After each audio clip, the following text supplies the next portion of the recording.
Oh guys, the box office here again. January is going to be a slow month, like it typically always is. February is going to be a bit better than January because we have actually a couple of somewhat big movies coming out, like Death on the Nile, Dog, and Uncharted. But other than that, we don't really have any other movies. Again, as though we were made of franchise films. It wasn't what I consider Uncharted, which is based off a video game, a franchise film. But other than that, then the month afterwards will probably be just the Batman month because, of course, we all know, Toy Red, Toad Tail, and Hid from Feeders. Yeah, I'm gonna keep saying that because it's funny.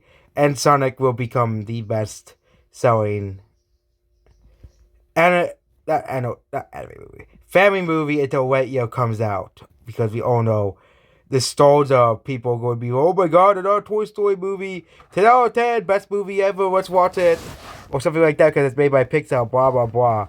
But Spider-Man No Way Home is the number one movie of the week. No soccer now. The movie has made $1.5 billion at the box office, making it the highest grossing Spider-Man movie in history. Yep, it is the highest. It will likely beat Spider-Man 2's worldwide gross, and it will likely be its domestic adjusted gross as well, and worldwide adjusted gross. So we can compare this to Spider-Man 2. And it's also gonna beat Infinity War as well. Not Endgame, but Infinity War.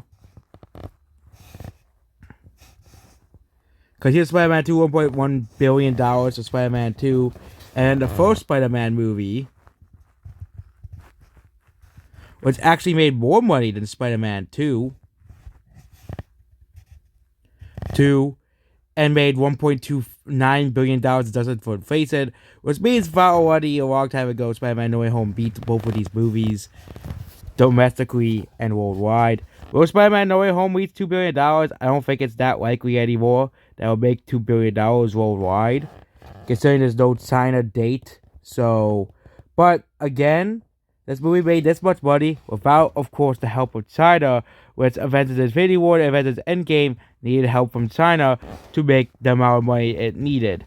So, if we exclude China's grosses like $400 million, Infinity War No Way Home is actually neck and neck with gross and international box office tallies, which means if you exclude Chinese box office, No Way Home will actually be Infinity War without China.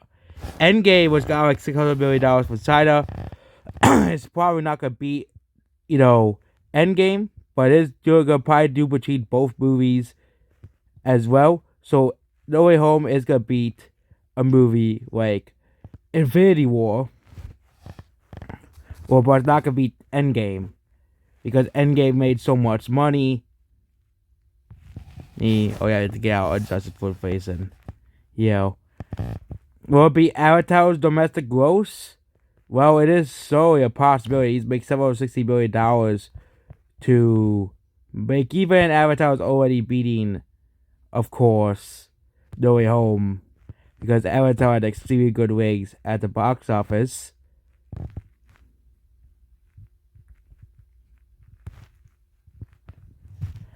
And also making a sequel this year. Yeah, I wonder how bad it will be. But yep, there we go. We got to talk about other movies now than Spider-Man. So, yeah, it's tough doing the daily totals about Spider-Man because, unlike Joker, which was extremely interesting, yeah, we already know what's total. We already know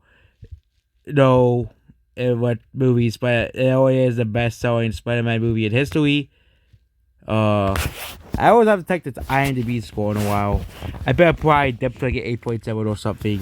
Sing 2. Which again, Zig 2 is doing really well for an animated movie. Again, if Sing 2 was not a franchise film, it probably would have been like down here at like 60 million. Because, having a movie that's not a franchise now these days is a massive risk. Even Disney paid that price. And the movie has an $85 million budget, which means this movie has already made money. It's already in the realm of making money. And Sing 2 has really good wigs at the box office as well, so I think that Sing 2 will probably end up around 140 to 150 million dollars domestically because there's no real competition over the next couple of weeks. So Sing 2 will enjoy having no competition as well, and it'll probably make $300 million worldwide, or even $400 million if the international sales pick up. Next is the 355, which again is a failure. $4.5 million, rated on a $75 million budget movie, and overall, this movie is a failure. Don't have to explain that any further. The Kingsman. With this movie, we will not know the budget for The Kingsman, but this movie is having extremely good ratings for a movie that is supposed to be a box office failure. It's having better ratings than The Matrix. Okay. Excuse me, but yeah. It's having better ratings than The Matrix, which is the most funniest thing in the world.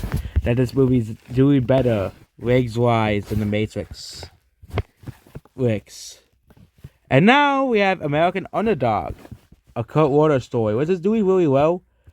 Well, at the box office, again, there's no real budget listed for this movie. It's probably a lower budget movie, so it probably has made back its money. So, next is, of course, the big failure, The Matrix Resurrections. Yep, this movie is doing a movie at the box office. It has a $175 million budget, $190 million budget, not 175, $190 million budget, and it's not going to make back its money. So, same for The Matrix Resurrections. Good thing we'll be seeing The Matrix 5. This movie was a mistake anyway, so, yeah.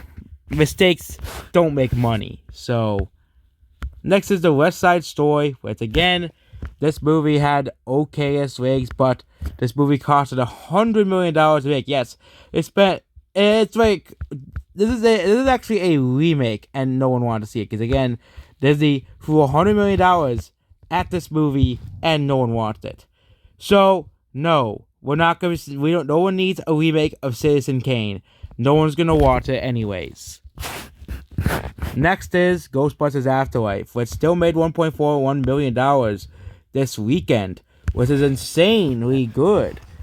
And yep, that means it will likely pass Ghostbusters 2016 at the box office, if not it already had.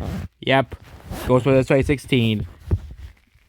It is actually very, very close to. It needs to make $1.2 million more dollars over Ghostbusters 2016 to beat Ghostbusters 2016 at the box office. Will it beat Ghostbusters 2016? We'll find out in the next episode of Dragon Ball Z. Yeah. And the last movie is Licorice Pizza, which is another indie movie, which is performing like an indie movie, so. No, and yeah, we'll go to cover these 4 movies on here too. House of Gucci. But again, if they didn't spend $80 million in this movie would have been a success. But no, they had to spend $80 million on a movie that will perform mid-tier box office sales anyways. Yes, this movie had pretty good ratings, but other than that, this movie is still a box office failure because it didn't meet its requirements to make money. So. Next is The Journal for Jordan. Again, another movie that literally no one is watching. It is made for one specific audience only, and that audience does not want to see it. So, yeah. Next is Nightmare Alley. Nightmare Alley, which again is Guillermo del Toro's movie, and yeah, no, it's a horror movie, and this movie isn't really doing too well at all. So. They paid the price for trying to compete with Spider-Man. So released in January. Encanto, yeah, this movie needs make $300 million to break even, and it's not gonna make $300 million to break even. So it's gonna be with The Good Dinosaur. No wonder why they didn't want to put Tony Red defeaters, because Encanto failed. Yep, Encanto failed. Yep, and that's basically about this video. Goodbye.